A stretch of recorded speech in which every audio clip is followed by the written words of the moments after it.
Welcome to सखीमध्ये सर्वांचे खूप खूप स्वागत आहे. आज आहे उपवास. उपवास असला की काय करावं आणि काय नाही हे काही सुचत नाही.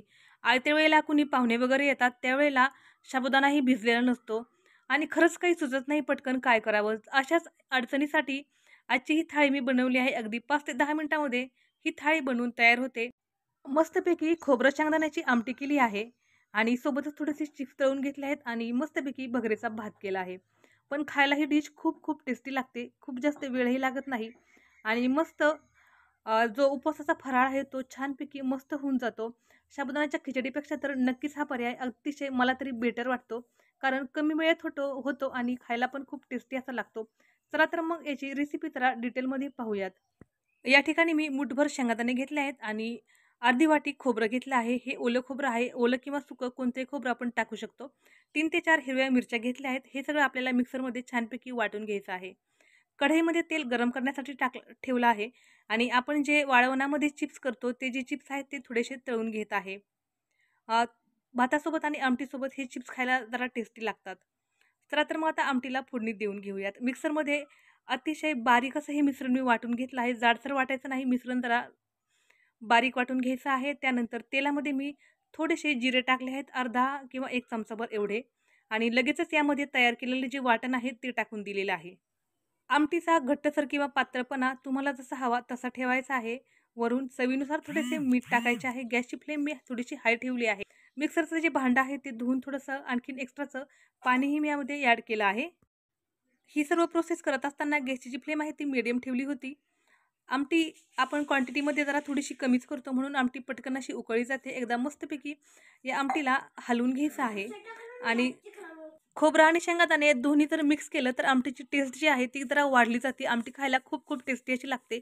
म्हणून अर्धे शेंगदाणे आणि अर्धं खोबरं हे प्रमाण ठेवायचं आहे आणि ही आमटी थोडीशी घट्टसरच ठेवायची आहे. खूप जास्त पातळ अशी करायची नाही.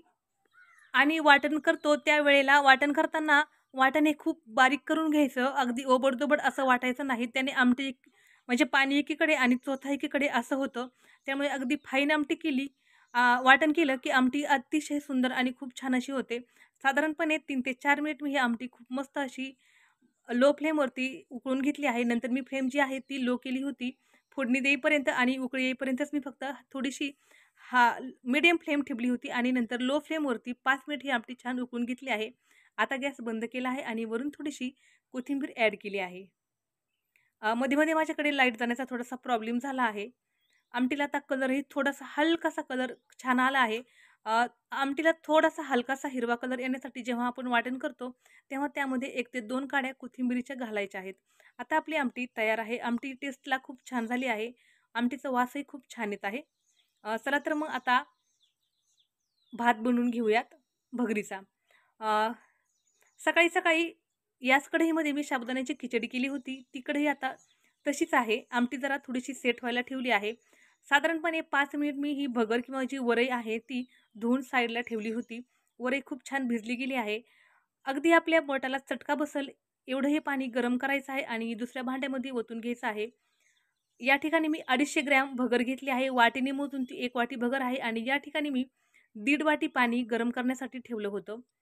पाणी ओतून घेतल्यानंतर 1 चमचा तेल टाकलं आहे आणि 2 ते 3 हिरव्या मिरच्या टाकल्या आहेत. मिरची थोडीशी तडतडली की लगेचच यामध्ये आपल्याला जी भगर आहे ती घालायची आहे. आता आपल्याला सर्वात मेन प्रोसेस करायची आहे. या प्रोसेसने जर तुम्ही भगरीचा भात केला तर खायला खूप टेस्टी होईल आणि खूप मोकळा-मोकळा होईल. घरातील सर्वांनाच खूप आवडेल हा भात. आता चवीनुसार थोडंसं मीठ घालायचं आहे आणि ही जी भगर आहे ती आपल्याला साधारणपणे 3 ते 4 मिनिट मस्त अशी परतून घ्यायची आहे. जेव्हा आपण भगर परतून घेतो, तेव्हा भगरीच्या भाताला टेस्ट खूप छान येते.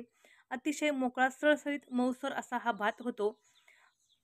भगर परतत असताना आपण तेलाऐवजी तुपाचाही वापर करू शकतो, पण माझ्याकडे आज तूप अवेलेबल नव्हतं, म्हणून मी तेलाचाच वापर केला आहे. दोन्हीही फरक असा काही पडत नाही, फक्त टेस्टमध्ये थोडासा फरक पडतो. तुपामध्ये भगर भाजून घेतल्यानंतर जो भगरीचा भात आहे, तो खूप छान आणि खूप टेस्टी असा होतो.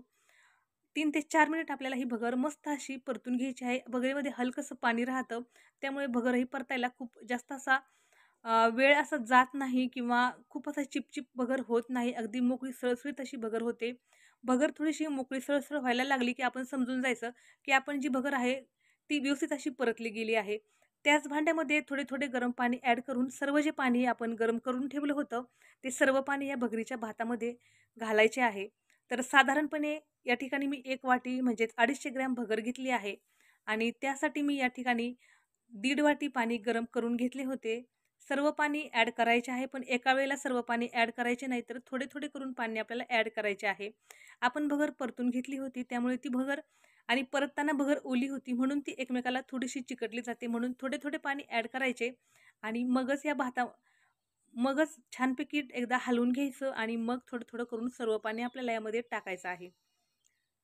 सर्व पाणी टाकल्यानंतर मस्तपैकी आपल्याला ही भगर शिजवून घ्यायची आहे. साधारणपणे 2 ते 3च मिनिटाचा वेळ लागतो, कारण भगर अगोदर आपण परतून घेतलेली आहे. खूप जास्त असा वेळ अजिबात लागत नाही.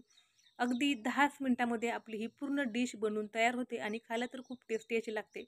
भगर परतत असताना वासही खूप छान येतो. रोज जो आपण भात खातो त्यापेक्षा खरंच भगरीचा भात खाण्याची टेस्ट जी म्हणतो आपण ती काही वेगळीच असते. भगरीमधील 80% पाणी आटल्यानंतर आपल्याला गॅसची जी फ्लेम आहे ती अतिशय लो करायची आहे. या ठिकाणी तुम्ही पाहू शकता मी आता गॅसची जी फ्लेम आहे ती अतिशय लो केली आहे. 80% भातातलं पाणी आटलेलं आहे आणि हे पाणी आटण्यासाठी साधारणपणे 1.5 मिनिटाचा वेळ लागला आहे. आता यावरती एक झाकण ठेवायचं आहे आणि मस्तपैकी याला 1 मिनिटाची छानपैकी वाफ काढून घ्यायची आहे. 1 मिनिटानंतर आता मी झाकण खोललं आहे. आता आपला भगरीचा भात खूप छान आणि मस्त असा मऊसूत शिजला गेला आहे. कलर तर भाताला खूप छान आणि खूप सुंदर असा आलेला आहे. पाणी कुठेही शिल्लक राहिलेलं नाही, पण भात खरंच खूप मऊसूत असा शिजलेला आहे. याप्रमाणे भगरीचा भात केल्यास टेस्ट खूप छान आणि खूप सुंदर अशी येते. चला तर मग आपली भाजीही तयार आहे आणि भातही तयार आहे. झटपट आपण सर्व्ह करू शकतो आणि भगरीचा भात घेताना तो एका साईडने किंवा एकाच याने घ्यायचा किंवा तो जास्त असा हलवायचा नाही. अतिशय मऊ असा भात हा होतो. 1 मिनिट याला छानपैकी सेट होऊ द्यायचे आहे आणि 1 मिनिटानंतर आपल्याला आता सर्व्ह करण्यासाठी आपली डिश तयार आहे. चला तर मग गरमागरम शेंगदाण्याच्या आमटीसोबत हा गरमागरम भगरीचा भात खायला खूप टेस्टी लागतो. सोबत एखादी काकडी, लिंबू आणि एखादं फळ घ्यायचं आहे म्हणजे आपलं ताट परिपूर्ण होतं. चला तर मग आजची रेसिपी कशी वाटली हे मला कमेंटमध्ये सांगायला विसरू नका. रेसिपी आवडल्यास लाईक करा, शेअर करा आणि जर चॅनलवरती नवीन असाल तर कृपया चॅनलला सबस्क्राईब करा. म्हणजे माझ्या नवीन-नवीन रेसिपी तुमच्यापर्यंत पोहोचतील. चला तर मग परत भेटूयात अशाच एखाद्या नवीन व्हिडिओमध्ये. तोपर्यंत तुम्हा सर्वांना टेक केअर. Bye bye.